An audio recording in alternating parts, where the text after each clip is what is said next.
ये कहानी जोधपुर में रहने वाले किसान शंकर लाल की है, जिसने 3 नवंबर को अपने माँ बाप और 2 बेटे को मर्डर करने के बाद खुदकुशी कर ली। शंकर लाल सितंबर से ही प्लानिंग कर रहा था कि परिवार को कैसे मारना है। पुलिस ने शंकर लाल के मोबाइल की हिस्ट्री खंगाली तो उनके होश उड़ गए।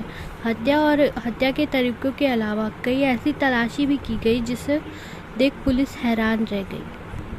शंकर लाल को अफीम का नशा ज़्यादा होने लगा था। पत्नी से भी अनबन चल रही थी क्योंकि वह बार बार बीच बिचाव करती थी। उसने कहा था कि वह अलग रहना चाहती है। अफीम के नशे में इस सनक के चलते उसने सितंबर से ही हत्या की योजना बनाना शुरू कर दिया था। उसने क्राइम पेट्रोल और सावधान इंडिया की सीरीज़ देखना शुरू किया। सितंबर अक्टूबर में गूगल पर मर्डर की प्लानिंग शुरू की। नींद की गोलियां और जहर को लेकर भी कई सर्च किए। इसके बाद नवंबर गुरुवार को माँ बाप और 2 बेटों को मौत के घाट उतार दिया। परिवार को मारने का पूरा प्लान शंकर ने बना लिया था कि कैसे नींद की गोलियां देनी है और कब जहर देना है। प्लान करते वक्त शंकर लाल ने सर्च किया कि सबसे अच्छी नींद की टैबलेट कौन सी रहेगी। इसके बाद इंटरनेट पर जानकारी जुटाई कि सबसे बेस्ट जहर कौन सा होगा।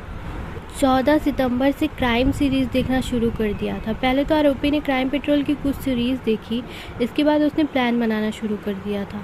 दिन के शुरू होते ही खेत में जाकर वह सीरीज़ देखा करता था, फिर मर्डर करने के लिए आइडियाज़ इन्हीं सीरीज़ से लिया करता था।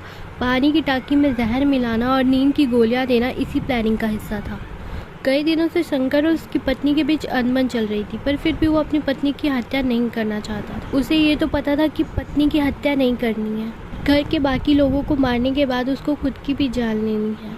अब उसको चिंता थी कि उसको मरने के बाद पत्नी का गुजारा कैसे होगा, जिसके लिए वो पति के मौत के बाद विधवाओं को चलने वाली पेंशन की योजना की जानकारी भी जुटाने लगा था।